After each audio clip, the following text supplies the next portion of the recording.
nyata, acara aksi nyata kebiasaan nomor 14 budaya positif oleh Ibu Rodatul Jannah di SD 28 Ramadan. Baiklah, pada siang hari ini kita akan mendengarkan sambutan dari Ibu Ketua Sekolah.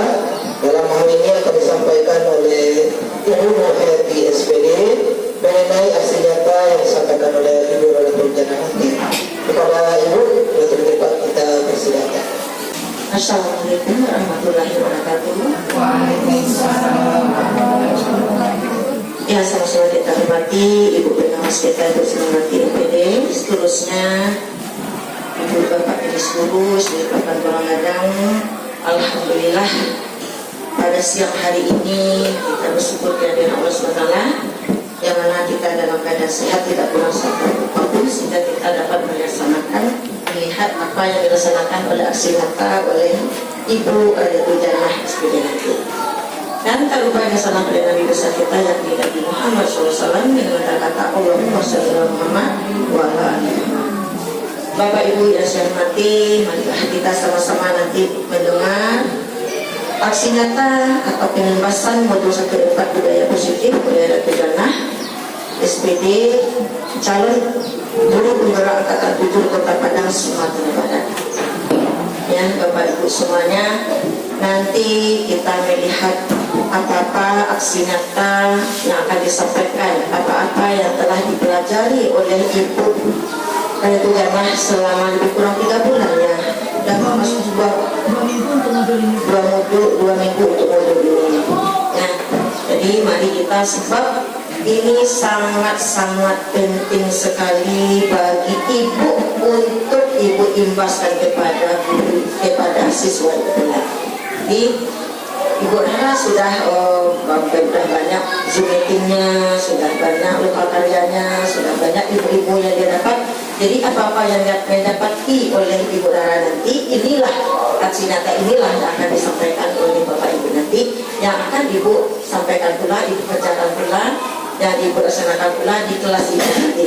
Semoga apa yang disampaikan Ibu Nara nanti akan dapat pula Ibu laksanakan di kelas Ibu masing-masing. Semoga sekolah kita, alhamdulillah sudah ada guru calon penggerak, akan membuat sekolah IP pendidikan kita lebih meningkat lagi. Karena kemarin alhamdulillah kita walaupun IP kita rendah, tapi kita masih tercapai juga. Di sini Bu, kemarin gini saya kan agregasi. Kenapa agregasi saya sementara orang tidak agregasi? IP Ibu rendah. Apa IP Ibu rendah? Indeks pendidikan kita. Karena masih ada juga guru yang belum sertifikasi, masih juga guru masih banyak juga yang bosda, masih juga ada guru yang belum S1.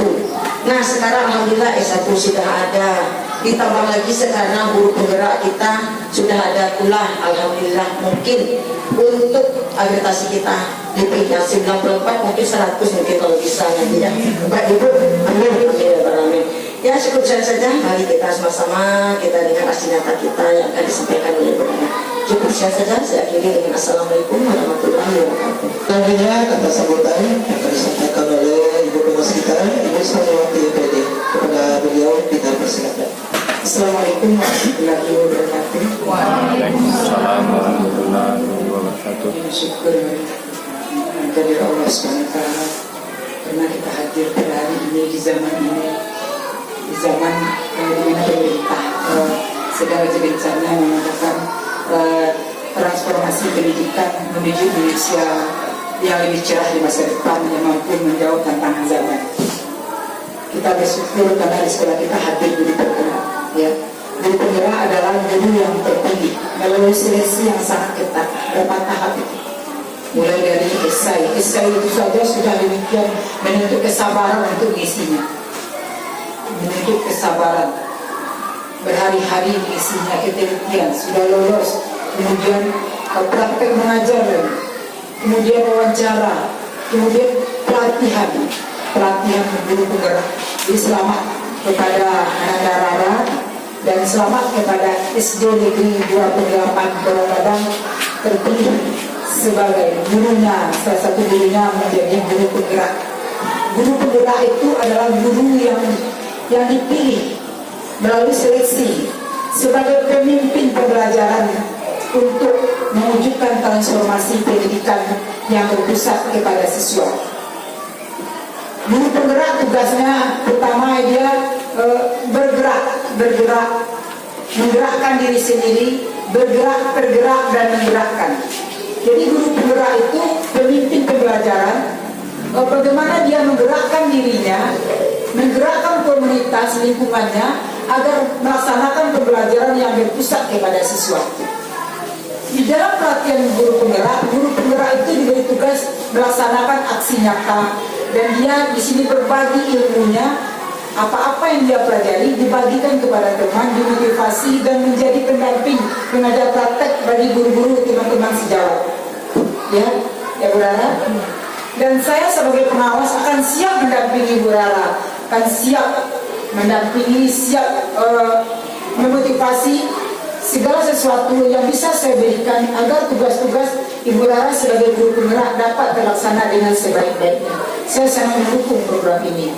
Dan ibu-ibu, saya yakin, marilah kita bersama-sama mendukung program ini sehingga sekolah kita menjadi sekolah yang lebih maju ke depannya. Karena program kita sekarang adalah bagaimana pembelajaran itu berpusat kepada siswa sehingga akan melahirkan siswa-siswa yang kreatif dan inovatif yang mampu menjawab tantangan abad ke-21. Jadi abad yang penuh dengan kemajuan, yang penuh dengan inovasi-inovasi yang tiada henti. Demikianlah, mudah-mudahan kita semuanya menjadi bergerak dan menggerakkan. Itu moto guru bergerak. Pertama dia bergerak, maju terus, belajar terus, beraksi terus, melaksanakan aksi nyata. Tergerak hatinya untuk melaksanakan apa-apa yang dia pelajari dan menggerakkan orang lain. Ini tidak hanya bersifat, kita diminta untuk menggerakkan, terutama mulai dari diri sendiri dan teman-teman sejawat. Demikianlah. Bila taufiq wal hidayah. Assalamualaikum warahmatullahi wabarakatuh.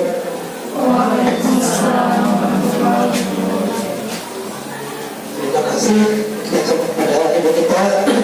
Tentunya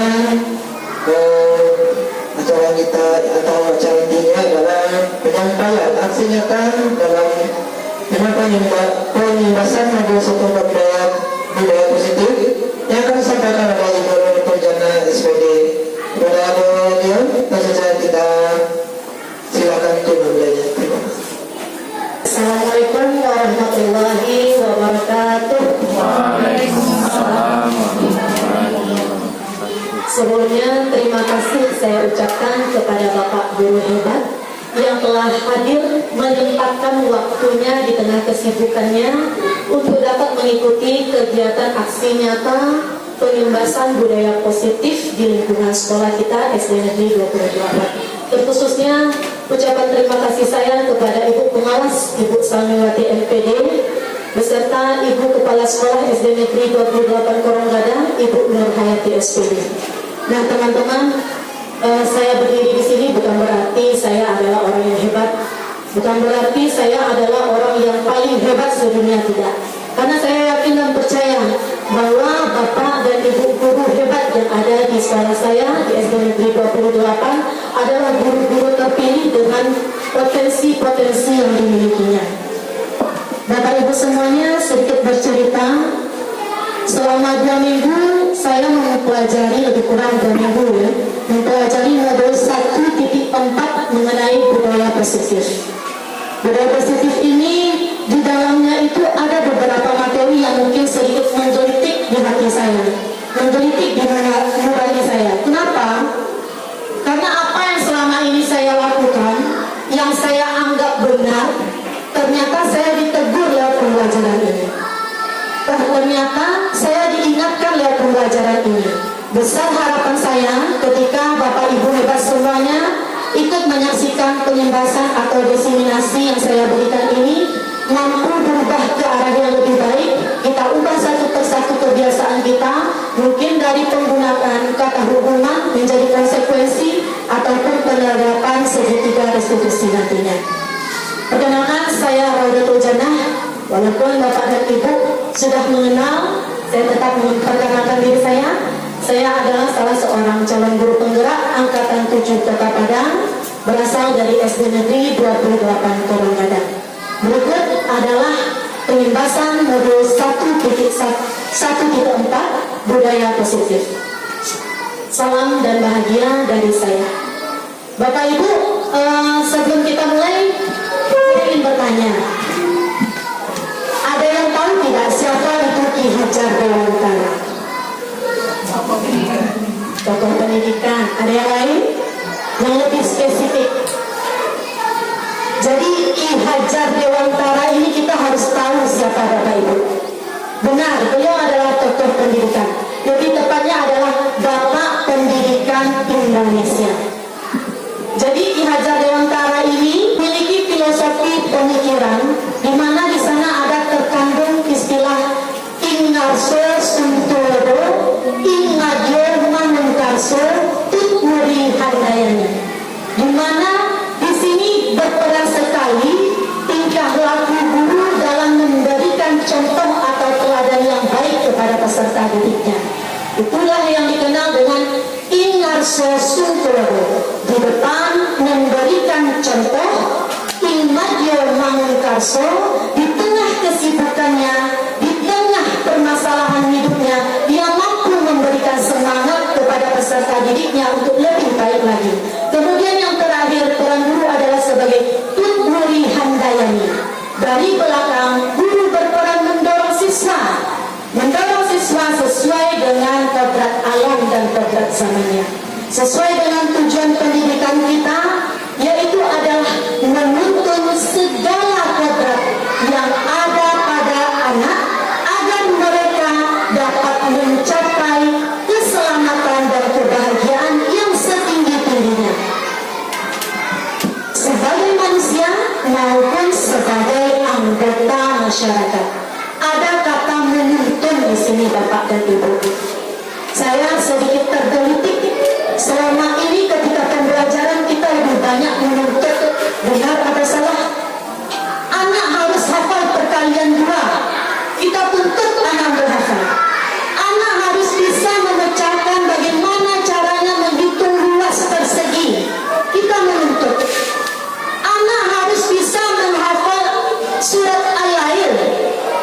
Kita menuntut. Anak harus bisa datang tepat waktu. Kita menuntut. Padahal di sini peran kita adalah menuntut, bukan menuntut. Mungkin di sini kita perlu garis bawahi bahwa peran seorang pendidik itu adalah menuntun peserta didik. Nah, kemudian ada kata di sini Bapak dan Ibu, kodratnya. Kodrat di sini maksudnya adalah kodrat alam dan juga kodrat zamannya. Kodrat alam berarti adalah segala potensi yang dimiliki oleh anak mulai dari dia lahir hingga sekarang. Dan itu akan berkelanjutan hingga nantinya. Potensi-potensi apa saja itulah yang akan kita dorong. Itulah yang akan kita tuntut. Kemudian kodrat zamannya akan berbeda nantinya. Cara pembelajaran guru kita di masa lalu dengan cara kita mendidik anak kita di masa sekarang ini. Kenapa? Karena zaman kita sudah berbeda Bapak dan Ibu. Nah itulah tadi tujuan dari pendidikan. Kemudian saya ingin bertanya di sini, Bapak dan Ibu tahu tidak apa makna budaya positif? Kemudian apa contoh penerapan positif yang telah Bapak Ibu lakukan? Nah, di sini saya sedikit memberikan tugas, boleh ya Bapak dan Ibu ya? Karena di sini maunya Bapak dan Ibu menuliskan apa makna budaya positif menurut versi Bapak dan Ibu guru semuanya di stick note ini. Silakan nanti dibuatkan nama dan kita baca bersama-sama nanti.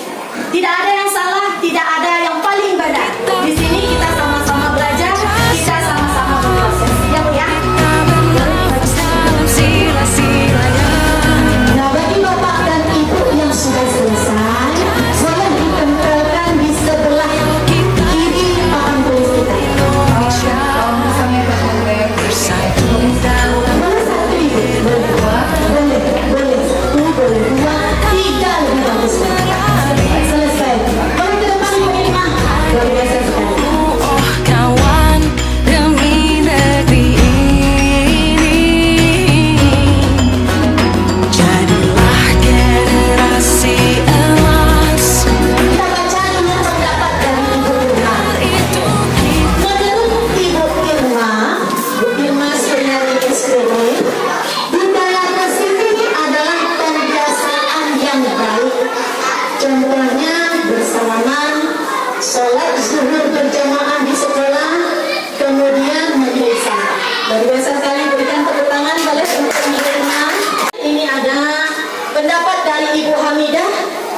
mengenai makna budaya positif, yaitu adalah suatu kebiasaan yang mengandung sejumlah kebiasaan yang mampu menumbuhkan karakter siswa.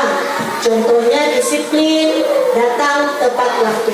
Nah, ada berbagai macam pendapat dari Bapak dan Ibu guru hebat di sini. Luar biasa, berikan tepuk tangan untuk kita semua Bapak dan Ibu. Di sini tidak ada salah dan benar. Dan luar biasanya guru-guru hebat kita di SD Negeri 28 ini memaknai budaya positif ini dengan hal-hal yang positif pula. Jadi benar apa yang Bapak Ibu katakan, apa yang Bapak Ibu argumenkan tadi, bahwa budaya positif di sekolah itu adalah nilai-nilai dan kebiasaan di sekolah yang tentunya berpihak kepada peserta didik. Seperti yang disampaikan oleh Ibu pengawas kita tadi, apapun yang kita lakukan di sekolah ini, Bapak dan Ibu selalu berpihak kepada peserta didik. Nah, di mana tujuannya adalah agar mereka dapat berkembang menjadi pribadi yang kritis, penuh hormat dan bertanggung jawab. Jadi dengan adanya budaya positif ini, anak-anak kita mampu menjadi pribadi yang kritis, penuh hormat dan bertanggung jawab. Nah, apakah budaya positif ini hanya sebatas disiplin saja, Saudara? Tentu tidak. Budaya positif itu banyak ragamnya. Salah satunya seperti ini.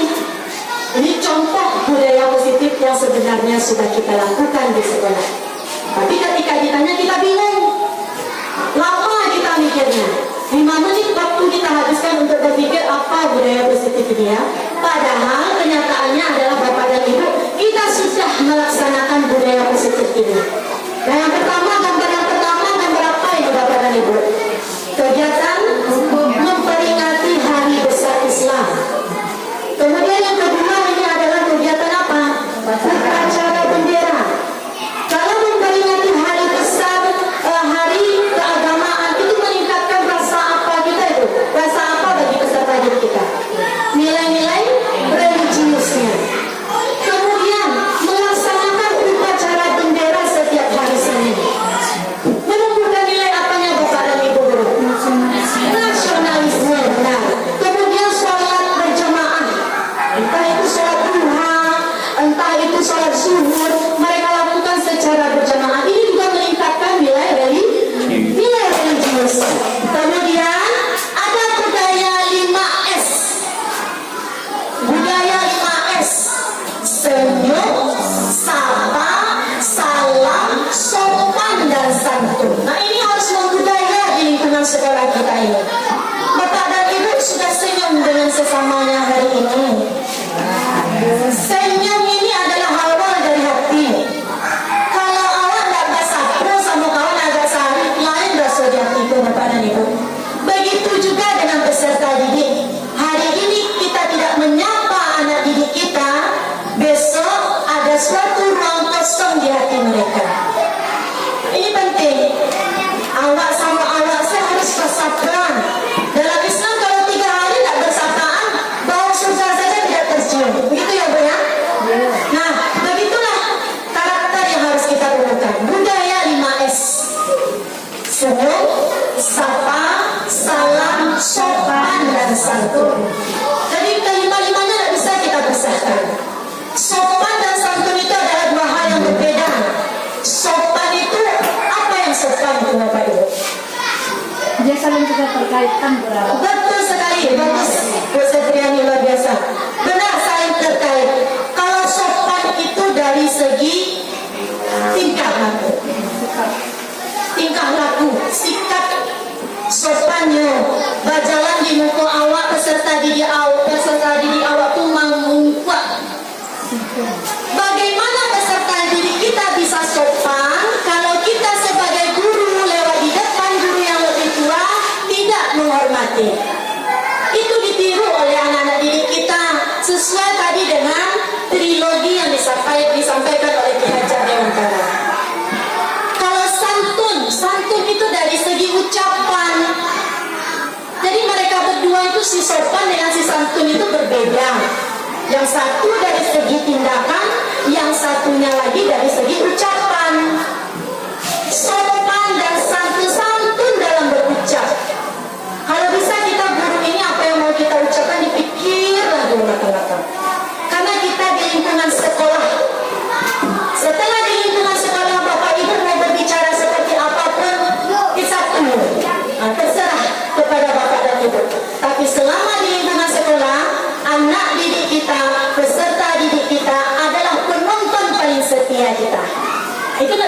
kumpul. Kemudian kegiatan yang kelima, ada kegiatan gotong royong sekaligus peduli lingkungan. Budaya positif ini Bapak dan Ibu. Kemudian yang terakhir yaitu adalah kegiatan pelestarian kebudayaan daerah kita. Di mana di sini kita mulai menggalakkan kegiatan Kamis Balade, di mana setiap Kamis minggu ketiga kita mencoba untuk memakai pakaian adat Minangkabau. Luar biasa sekali bukan? Tapi ketika ditanya apa itu budaya positif, kita lupa. Padahal kita telah melaksanakannya. Oke, next ya Bapak dan Ibu ya. Kita mencoba sekarang untuk merubah paradigma kita. Di sini ada filosofi pendidikan Ki Hajar Dewantara, Bapak Pendidikan Nasional kita. Ada istilahnya teori tabula rasa. Bapak dan Ibu tahu tidak apa itu teori tabula rasa? Pernah dengar Bapak dan Ibu? Teori tabula rasa ini menggambarkan anak didik kita ini seperti kertas kosong. Kertas kosong Bapak dan Ibu. Kita mau membuat apa di kertas itu akan terlihat jelas oleh anak didik kita. Mau membuat huruf A, maka anak didik kita juga akan memperlihatkan A. Mau membuat matahari, maka anak didik kita juga akan memperlihatkan matahari. Ini dia teori tabula rasa. Jadi hati-hati Bapak dan Ibu, yang akan kita didik ini, yang akan kita tuntut ini adalah aset negara. Jangan sampai kita salah menanamkan karakter, salah menanamkan konsep kepada anak didik kita. Karena dampaknya bukan sekarang mungkin terasa, 10 atau 20 tahun yang akan datang. Anak didik kita bisa jadi seorang presiden. Mau jadi seorang presiden yang seperti apa dia? Berawal dari teori ini, teori tabula rasa. Kemudian semua anak terlahir dengan bakatnya masing-masing. Mereka itu unik. Berharap berdiri di depan ini, berharap punya bakat menyanyi. Mungkin Pak Mesri di sini bakatnya adalah dalam bidang kepramukaan. Bu Irma mungkin di sini bakatnya adalah dalam hal menari. Bu Hamidah mungkin bakatnya di sini adalah dalam hal menciptakan keterampilan.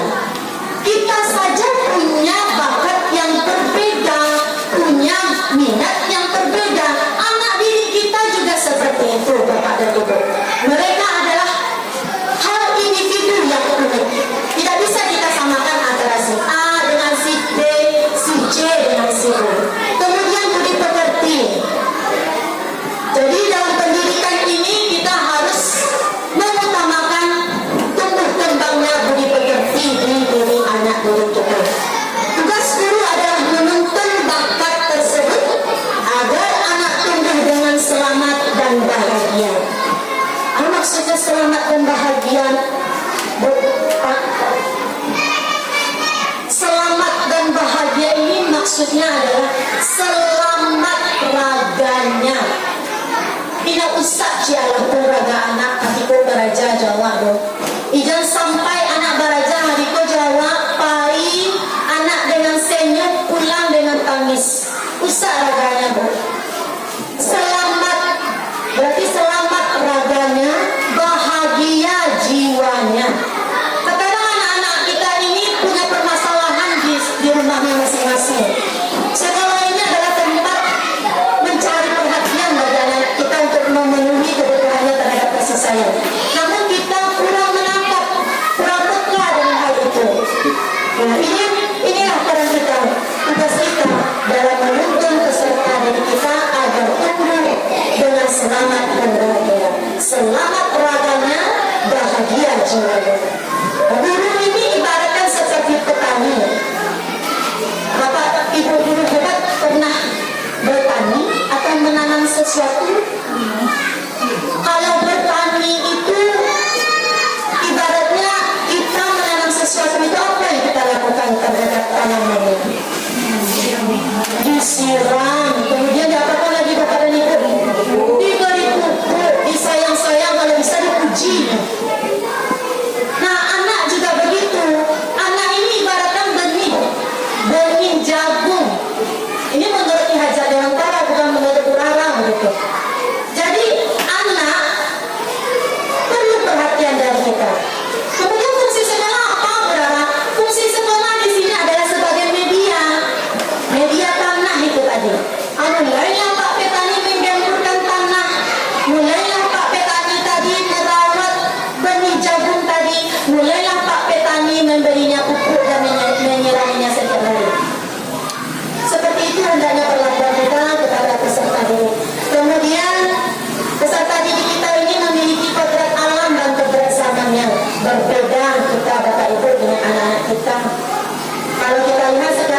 usia 1,5 tahun sudah tahu dengan YouTube.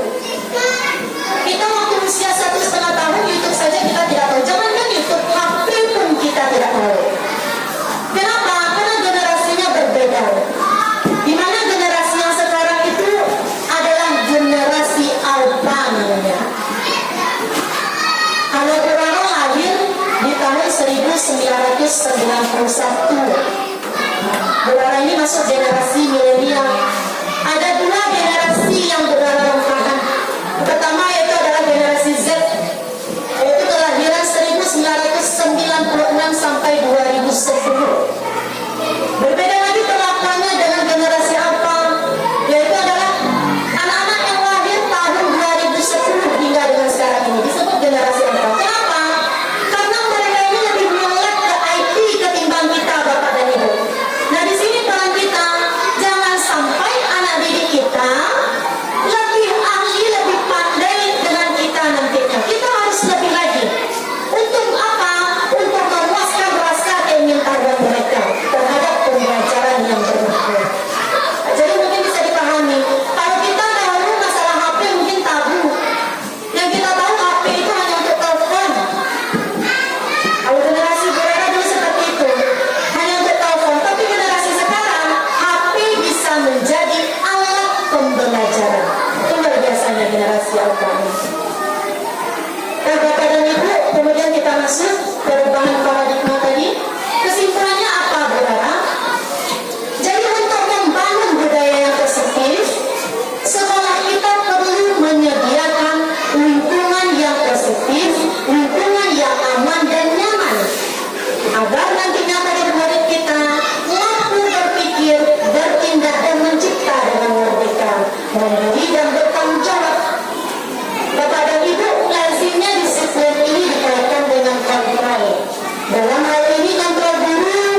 berbeda. Apa sih makna disiplin? Kalau ditanya tentang disiplin, bapak dan ibu tentu menjawab datang tepat waktu, tidak terlambat, gitu ya. Sebenarnya konteks disiplin ini menurut KBBI itu luas, tidak hanya tentang waktu kedatangan saja, tapi luas. Disiplin itu sendiri diartikan sebagai tata tertib. Nah, ini menurut KBBI, bukan menurut kebenaran. Tata tertib, teratur, dan kepatuhan. Nah, kata disiplin ini juga sering dihubungkan dengan hukuman. Padahal itu sungguh berbeda, karena belajar dengan disiplin tidak harus memberikan hukuman. Justru, ini perlu digarisbawahi ya Bapak Ibu ya, justru hukuman ini adalah pilihan terakhir. Selama ini kita salah Bapak dan Ibu. Anak, kalau misalkan anak itu memakai sendal ke sekolah, biasanya kita apakan Bapak dan Ibu? Kita hukum. Sebagai salah satu contoh hukuman yang kita berikan adalah diambil sendalnya. Coba bayangkan Bapak dan Ibu, efek apa yang muncul kepada anak yang tidak memakai alas kaki selama jam pembelajaran. Kok tak injak kacau dia ini baan. Tanggung jawab kita sebagai orang tua. Kita kan orang tua di sekolah. Nah ini fatal. Nah kemudian bagaimana harusnya? Nah hukuman itu adalah pilihan terakhir. Kalau perlu tidak digunakan sama sekali. Hariku hadir tidak membuat PR. Sehingga Bu Rara memberikan hukuman menulis. Saya tidak akan lupa mengerjakan PR sebanyak 10 halaman.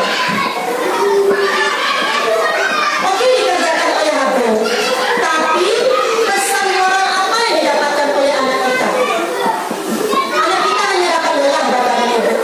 Tidak ada perbaikan untuk kesalahannya. Nah itu dia.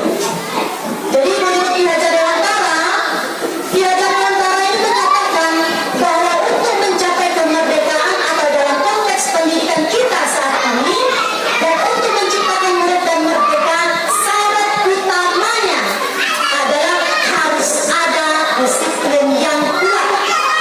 Disiplin yang dimaksud adalah disiplin diri dan memiliki motivasi internal. Kalau internal berarti dari dalam diri apa dari luar diri Bapak dan Ibu boleh kan? Dari dalam diri. Nah, selama ini kita menerapkan disiplin itu justru dari peraturan-peraturan yang kita lakukan tanpa mewujudkan kesadaran dari diri anak-anak kita.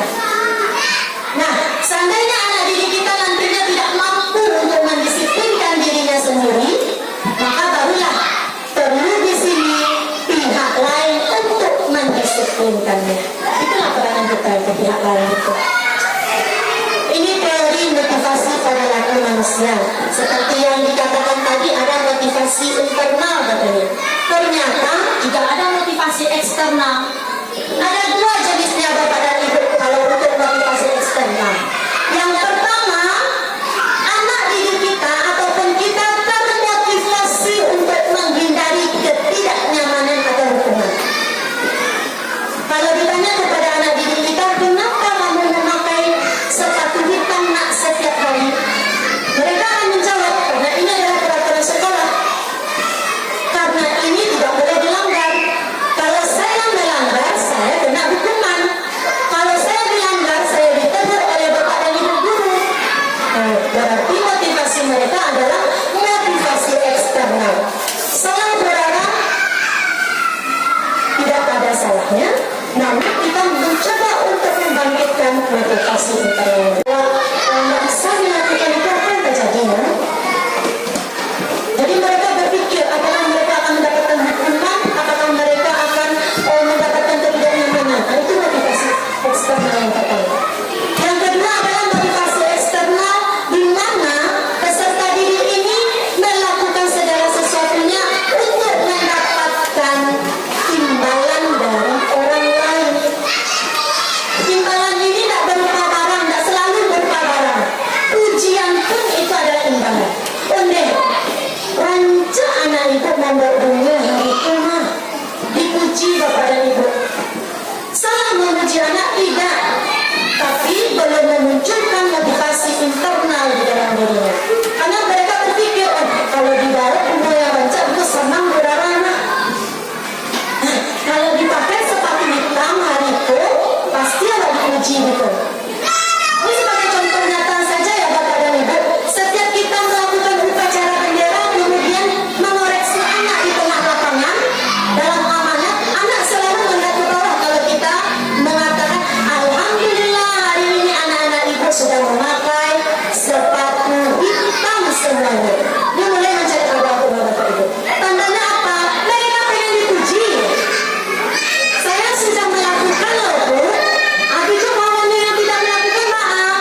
Terus sudah tahu keyakinan kelas.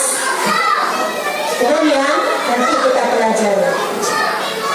Keyakinan kelas, hukuman dan penghargaan. Mungkin di antara tiga kata ini kita lebih kerap mendengar hukuman dan penghargaan. Mengapa tidak peraturan saja? Mengapa harus keyakinan kelas? Bapak Ibu yang bisa menjawab? Mengapa kita memiliki peraturan harus menggunakan helm bila mengendarai kendaraan roda dua? Itu peraturan atau keyakinan Bapak Ibu? Luar biasa sekali Bu Irma. Jadi menurut Bu Irma itu adalah peraturan. Namun kalau ditanya keyakinan itu adalah untuk keselamatan. Kalau begitu penerimaan peraturan atau keyakinan kita untuk selamat? Keyakinan kita Bapak dan Ibu. Kalau sebagai peraturan saya Bapak dan Ibu, orang lewat jalan mancina pakai helm datang angkot ada polisi dah. Tapi kalau untuk keselamatan, helm ini harus kita pakai. Kenapa? Nyantong di depan kita terjatuh, kena benturan kepala kita. Kalau kita pakai helm, alhamdulillah. Kalau tidak, ya sudah. Ini keselamatan. Kemudian mengapa kita memiliki peraturan 3M? Menggunakan masker, mencuci tangan, dan menjaga jarak 1,5 meter ketika masa pandemi. Kenapa? Menjaga kesehatan. Nah, itu yang kita yakini, menjaga kesehatan. Nah, jadi penting bagi kita adanya motivasi intrinsik yang mendukung supaya hal-hal yang ada atau budaya positif di sekolah ini dapat berlangsung dengan baik. Keyakinan kelas. Nah, keyakinan kelas ini adalah nilai-nilai kebajikan Bapak Ibu. Nilai-nilai kebajikan yang disepakati bersama. Mungkin dari kegiatan ini harapan saya kita membuat masing-masing kelas itu suatu keyakinan. Kenapa harus keyakinan kelas? Karena ini berasal dari dua belah pihak. Kalau peraturan, hanya kita saja yang membuat Bapak dan Ibu.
Nasi udangnya dikecil berkurang mana? Ada efeknya Bapak dan Ibu. Semoga penghargaan ini sebenarnya menghukum kita. Tapi kita tidak menyadari penghargaan ini kurang tepat dilakukan di dalam kelas atau di lingkungan sekolah kita. Nah, sehingga dapat kita artikan bahwa penghargaan ini tidak efektif. Karena akan terjadi nantinya apa? Merusak hubungan satu dengan yang lain. Karena yang satu sering dipuji, yang lain merasa minder, rendah diri. Nah, saat dia merasa rendah diri, bisa jadi dia menciptakan suasana yang kegaduhan, yang gaduh di kelas itu. Saat yang satu dipuji, yang lain nyukai-nyukai dan dipuji. Jadi cemooh. Nah, jadi selama ini kita dihukum oleh penghargaan tanpa kita sadari. Jadi salah satunya apa? Ya kita mampu merusak hubungan antara siswa yang satu dengan siswa yang lain. Nah, guru pun seperti itu. Nah, jadi stop untuk memberikan hukuman, stop memberikan penghargaan, semuanya itu sama. Nah, Bapak dan Ibu, yuk kita bedakan. Ini adalah tindakan yang dilakukan oleh guru. Nah, sepanjang pemahaman kita tadi, apakah ini tergolong hukuman atau konsekuensi? Kita coba yang pertama. Mencatat 100 kali di dalam buku kalimat saya tidak akan terlambat lagi karena terlambat ke sekolah. Hukuman atau konsekuensi, Bapak dan Ibu? Konsekuensi, Bu. Yang lain? Bu Irma, sepakat? Konsekuensi? Bu Atika, sepakat konsekuensi? Oke, kita simpan dulu. Lari mengelilingi lapangan basket 2 kali karena terlambat hadir di sekolah. Hukuman atau konsekuensi? Hukuman. Oke, hukuman kita simpan dulu ya Bapak Ibu ya. Murid diminta untuk push up 15 kali karena tidak menggunakan masker ke sekolah. Hukuman. Hukuman menggantikan kertas tugas teman yang telah dicoret-coret. Konsekuensi membersihkan tumpahan air di meja tulis karena tersenggol saat belajar. Oke, kalau meminta murid tidak mengenakan sepatu seharian di sekolah karena tidak menggunakan sepatu hitam. Hukuman. Lari mengelilingi lapangan basket 2 kali karena terlambat 10 menit pada jam PJOK. Hukuman. Nah, disimpan ya jawaban yang tadi ya Bapak Ibu ya. Yuk kita lihat benar tidak hukuman atau konsekuensi. Ternyata mencatat 100 kali itu adalah hukuman. Apa korelasinya Bapak dan Ibu? Anak tidak mengerjakan PR dengan dia mencatat saya tidak akan terlambat lagi. Oh maaf, anak yang terlambat dengan mencatat saya tidak akan terlambat lagi. Tidak ada kaitannya. Jadi perbuatan yang kita lakukan itu adalah sia-sia. Hukuman Bapak dan Ibu. Kemudian lari mengelilingi lapangan basket 2 kali, benar ya? Itu adalah hukuman. Murid diminta untuk push up 15 kali, oke benar ya Bapak dan Ibu ya? Itu adalah hukuman. Menggantikan kertas tugas teman yang telah dicoret-coret itu adalah konsekuensi. Membersihkan tumpahan air di meja tulis karena tersenggol pada saat pembelajaran adalah konsekuensi. Nah ini yang terakhir tadi sepakat dengan semangat 45 mengatakan itu adalah hukuman. Loh, kok konsekuensi Bu Rara? Ada yang bisa menjelaskan di sini kenapa konsekuensi? Bagus sekali. Bu, ini talambe Bu. Jadi disuruh ada Pak Riando mengelilingi lapangan basket 2 kali. Efeknya apa? Pemanasan. Konsekuensi Bu. Jadi ada korelasinya antara tindakan yang diberikan dengan apa nantinya yang ditimbulkan. Nah, jadi apapun yang kita lakukan, mana yang lebih baik, hukuman atau konsekuensi? Konsekuensi. Loh kenapa begitu Bu Rara? Kenapa tidak hukuman saja? Ini dia Bu. Karena kita semuanya ini termasuk penghukum, mungkin termasuk Bu Rara. Ternyata hukuman ini efeknya sangatlah drastis, sangat signifikan. Anak dapat hanya karena dihukum. Tidak bisa kita tolak. Itu sudah hukum alam. Kalau kita terus-menerus memberikan hukuman, jangan salahkan anak foto apa ibu digores di anak. Ada perlakuan seperti itu, berada ada. Cobalah kalau tidak percaya, aja anak hukuman. Atau air minum ibu bisa ditumpahnya di atas meja. Ada seperti itu, berada ada. Ada rasa kesal yang muncul di diri anak. Kenapa? Karena yang tindakan yang kita lakukan tidak bersifat mendidik. Ini hukuman. Tapi kalau konsekuensi apa? Konsekuensinya mendorong anak untuk lebih baik lagi. Dia tahu melakukan ini berarti mengelilingi lapangan tadi. Berarti ini untuk pemanasan. Sehingga ini tindakan saat pembelajaran bermain dengan bola basket. Nah ini dia. Jadi akan lebih penting di sini kita menerapkan konsekuensi ketimbang melaksanakan hukuman. Nah, Bapak dan Ibu, sebelum kita memberikan konsekuensi kepada peserta didik, kita perlu sadar ada 5 kebutuhan dasar manusia. Tidak hanya peserta didik kita saja.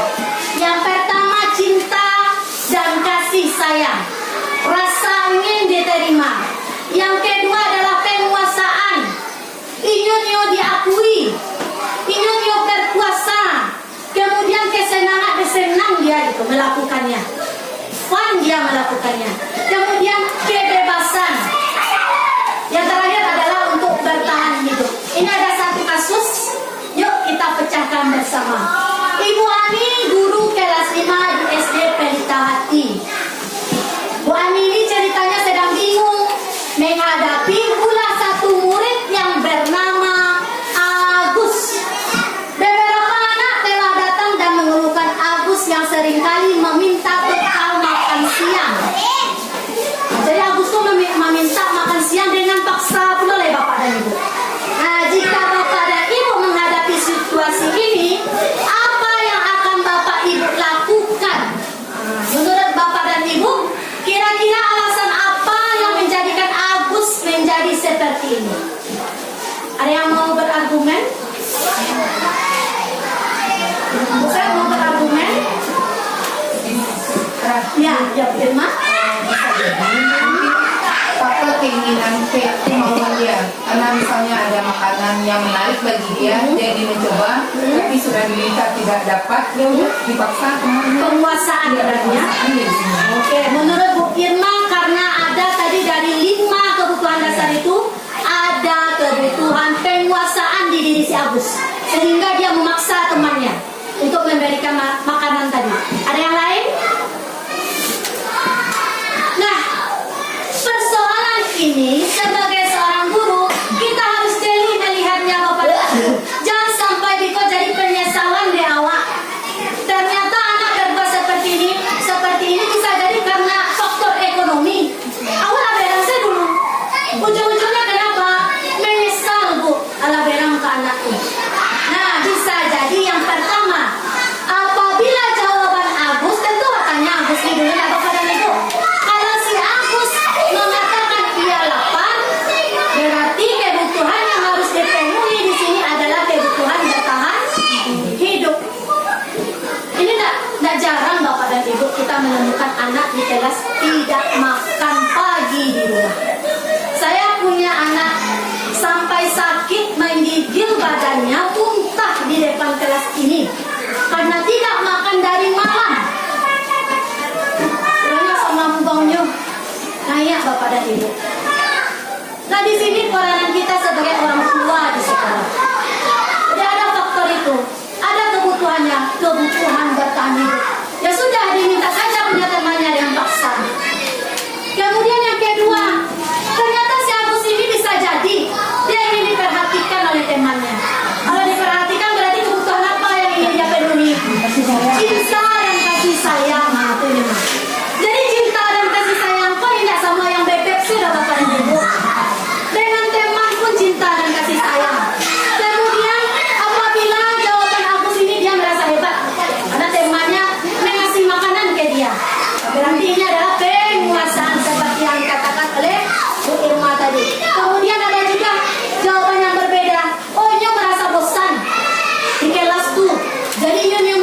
kawannya. Maka dia ingin kesenangan, fun. Kemudian ada lagi indikasi lain kalau si Agus menjawab karena dia iseng saja. Ini juga karena kesenangan tadi. Jadi banyak faktornya. Sebagai guru kita harus pandai memilah-milah mana alasan yang melatar belakangi suatu tindakan anak itu. Nah, ini dia yang menjadi saya, Bapak dan Ibu. Mohon maaf ya Bapak dan Ibu ya, memang agak sedikit lama. Namun ini wajib saya sampaikan agar tidak terulang lagi. Selama ini kita bersikap seperti apa ya? Ternyata kita harus tahu ada 5 posisi kontrol guru dalam proses pembelajaran. Yang pertama itu ada penghukum, pembuat rasa bersalah, ada yang sebagai teman, ada yang sebagai pemantau, ada yang sebagai manajer. Kalau boleh ditanya ini Bapak dan Ibu sebagai apa serinya? Kalau penghukum, guru kok biasa menghardik anak Bapak dan Ibu. Karena kata-kata yang keluar ini sering lost control, lebih tinggi intonasinya. Saya buat anak taji lambat mandang awak meja. Langsung dipraktekkan oleh Bu Sari. Efeknya apa dampaknya pada murid? Dia akan melakukan kesalahan yang sama. Jadi percuma sih mau mati-mati ya, malah dia mau dituju Bapak dan Ibu. Kemudian ada yang membuat rasa bersalah. Kamu jangan meribut ya.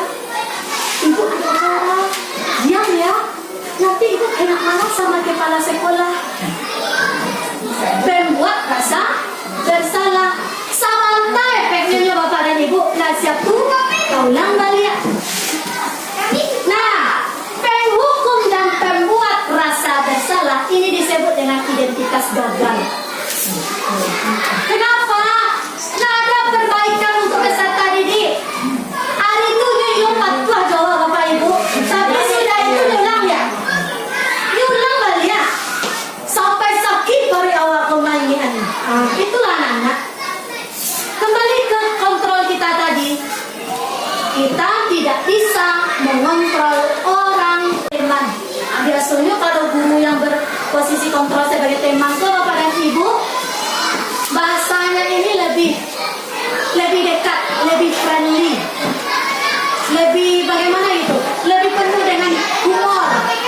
Humor, tidak kaku. Tapi apa efek yang ditimbulkan? Anak tergantung dengan dia. Kemudian posisi yang keempat adalah pemantau. Biasanya guru yang bersikap sebagai pemantau ini adalah guru yang kaku Bapak dan Ibu. Tegak,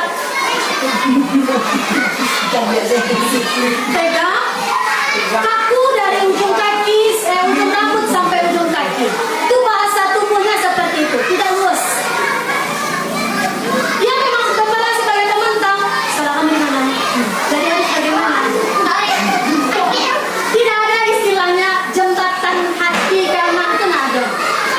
Nah ini dia. Kemudian yang terakhir adalah posisi sebagai manajer. Ini posisi ideal. Kenapa? Karena di posisi manajer kita menyelesaikan masalah anak tanpa masalah. Tidak daya dia ya. Menyelesaikan masalah tanpa masalah. Masalah yang diselesaikan itu solusinya dari siapa Bapak dan Ibu? Dari anak. Inilah hebatnya guru yang berperan sebagai manajer.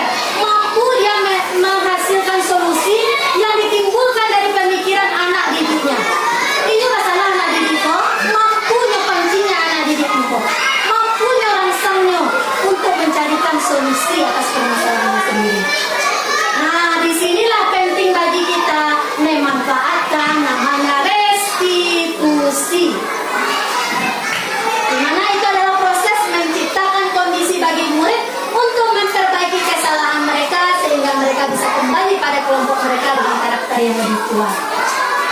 Nah, jadi restitusi itu ada 3 tahapannya Bapak dan Ibu. Yang pertama menstabilkan identitas. Talambe habilna, iyo bu,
Bagus sekali. Kalau mobil kita lebih cepat, kita berapa ya? Bagusnya bisa berapa kita bisa.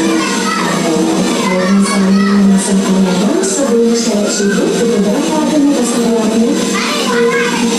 Pukul 4:30 bisa? Bisa. Jadi ada nanti bisa langsung sholat subuh, kemudian siap-siap untuk berangkat ke sekolah ya. Oke, bisa berubah dengan mulai hari itu. Kapan kira-kira mobil akan mulai? Mulai sekarang ya, mulai sekarang. Semoga kedepannya mobil bisa berubah lagi dan bisa datang tepat waktu serta menerapkan rekomendasi untuk disiplin ya. Kita semua. Terima kasih Abil. Ya boleh kembali ke kelas. Nah, jadi ini contoh ya Bapak dan Ibu ya. Ini adalah bentuk simulasi melaksanakan segitiga restitusi. Mainnya ini mana? Berapa tuh mainnya di video tuh nah. Yuk itu Bapak dan Ibu. Anak kalau kita bicara keras Bapak dan Ibu, artinya kena mentalnya kena. Begitu juga sama kita.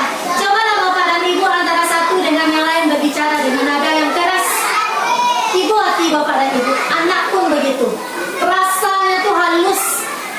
Nah, jadi menjadi guru itu adalah pekerjaan yang mulia. Kenapa? Karena surga imbalannya. Surga imbalannya Bapak dan Ibu. Oleh sebab itu segala sesuatu yang kita lakukan ini hendaknya memang mendapatkan ridho Allah. Nah, jadi fokus kita sebagai seorang guru sekarang ini adalah siswa, siswa, dan siswa. Nah, Bapak dan Ibu semuanya, oke, demikianlah presentasi saya, aksi nyata saya, diseminasi terhadap modul 1.4 budaya positif di lingkungan sekolah kita. Saya mohon maaf apabila ada salah menjangkau dalam penyampaian. Mohon maaf yang sebesar-besarnya telah meminta waktu Bapak dan Ibu guru hebat di sini. Alhamdulillah kegiatan kita telah terlaksana sebagaimana mestinya. Nah, Harun Imam pernah berkata, jangan tanyakan pada dirimu apa yang dibutuhkan di dunia. Bertanyalah apa yang membuatmu hidup, kemudian kerjakan. Karena yang dibutuhkan dunia adalah orang yang antusias. Salam dari saya Bapak dan Ibu, salam guru penggerak. Yuk kita mulai dari diri kita sendiri, mulai dari hal yang kecil hingga menghasilkan sesuatu yang luar biasa. Guru penggerak, bergerak, tergerak, dan menggerakkan untuk Indonesia yang lebih maju ke depannya. Saya akhiri, wabillahi taufiq wal hidayah.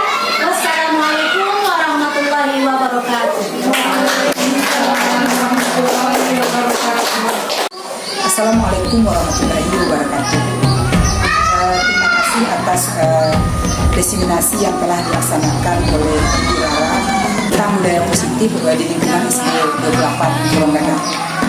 Kami sangat mengapresiasi kegiatan ini.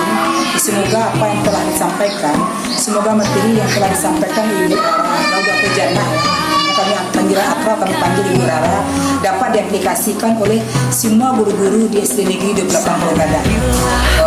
Semoga kegiatan ini tidak hanya dilaksanakan di SD ini, tapi juga dapat mengimbaskan di kegiatan gugus dalam PKG gugus 5, dan semoga budaya positif ini juga dapat diimbaskan kepada guru-guru sekecamatan Kuranji. Kami doakan semoga Bu Rara lulus sebagai guru penggerak dengan hasil terbaik, sehingga menjadi guru yang hebat sebagai pemimpin pembelajaran dalam mewujudkan transformasi pendidikan yang sedang telah dilaksanakan oleh Indonesia. Demikianlah, terima kasih. Wabillahi taufiq wal hidayah. Assalamualaikum warahmatullahi wabarakatuh. Assalamualaikum warahmatullahi wabarakatuh. Saya Nur Hayati SPD, Kepala Sekolah SD 8 Koranggadang, Kecamatan Korambi, Kota Padang, Provinsi Sumatera Barat. Pertama kali saya ucapkan terima kasih kepada guru saya, Radatul Jannah SPD, yang merupakan salah satu contoh guru penggerak Angkatan 7 Kota Padang. Saya sebagai kepala sekolah sangat mengapresiasi kegiatan demonstrasi atau mengimbaskan yang telah dilaksanakan dengan tema penyadapan budaya positif di SD 8 Koranggadang, dan saya sebagai kepala sekolah turut memantau berlangsungnya kegiatan diseminasi tersebut. Harapan kami bisa menjadikan siswa kami lebih disiplin dan tertib dalam proses belajar di kelas, lebih termotivasi untuk lebih meningkatkan capaian-capaian pembelajaran yang telah ditetapkan dan menjalankannya sesuai keyakinan kelas dan telah disepakati bersama. Dengan adanya diseminasi tersebut, rekan-rekan guru yang lain hendaknya dapat mengikuti dan membuat keyakinan kelas serta menetapkan segitiga restribusi dalam penyelesaian masalah bersama siswa dengan pelakunya sebagai posisi kontrol manajer. Bukanlah posisi kontrol sebagai penghukum, memantau, membuat mereka bersalah, atau posisi kontrol sebagai teman. Sebab posisi kontrol sebagai manajer adalah posisi kontrol yang terbaik, sehingga guru bisa menyelesaikan masalah siswanya dengan membuat siswa sendiri dapat menjadi solusi dari masalah-masalah mereka, sehingga siswa yang lebih bertanggung jawab dan mereka bisa diterima dengan baik di lingkungannya kembali. Demikian saya tetap semangat dalam berproses dan menjadi lebih baik. Terima kasih. Wassalamualaikum warahmatullahi wabarakatuh. Assalamualaikum warahmatullahi wabarakatuh. Saya Welisa Putri SPD. Saya rekan sejawat Ibu Raudatul Jannah SPD. Beliau adalah calon guru penggerak Angkatan 7 Kota Padang, Provinsi Sumatera Barat, yang telah melaksanakan aksi nyata dengan tema penerapan budaya positif di SDN 28 Koranggadang. Menurut saya, dari apa yang telah disampaikan atau yang telah dipresentasikan oleh Ibu Rara tentang penerapan budaya positif ini sangat baik sekali diterapkan di sekolah, khususnya di SDN 28 Koranggadang, Kecamatan Korambi, Kota Padang, terutama mengenai disiplin positif untuk peserta didik. Karena masih ada sebagian siswa yang disiplin karena faktor ekstrinsik, yaitu karena menghindari hukuman atau ingin mendapatkan pujian. Tentu itu dilakukan bukan karena faktor intrinsik, yaitu yang berasal dari dalam diri atau dari kesadarannya sendiri. Hal ini tentu adalah hal yang baik, dan saya sebagai guru mendapatkan hal baru dan merefleksikan diri bahwa selama ini posisi kontrol apa yang telah kita lakukan terhadap siswa. Apakah posisi kontrol sebagai penghukum, pembuat merasa bersalah sebagai teman, pemantau, atau posisi kontrol sebagai manajer? Ibu Rara juga menjelaskan tentang pentingnya membuat keyakinan kelas sehingga siswa bisa bersikap berdasarkan nilai-nilai positif yang diyakini bersama dan disepakati bersama. Juga menyelesaikan masalah dengan menerapkan segitiga restitusi sehingga siswa bisa mencarikan solusi dari masalah yang sedang mereka hadapi dan membuat siswa lebih bertanggung jawab terhadap apa yang telah mereka perbuat. Semoga dampak dari pengalaman penerapan budaya positif ini dapat mewujudkan peserta didik yang berkarakter dan berprestasi. Terima kasih dan tetap semangat menjadi bagian dari transformasi pendidikan Indonesia serta berprestasi. Wassalamualaikum warahmatullahi wabarakatuh.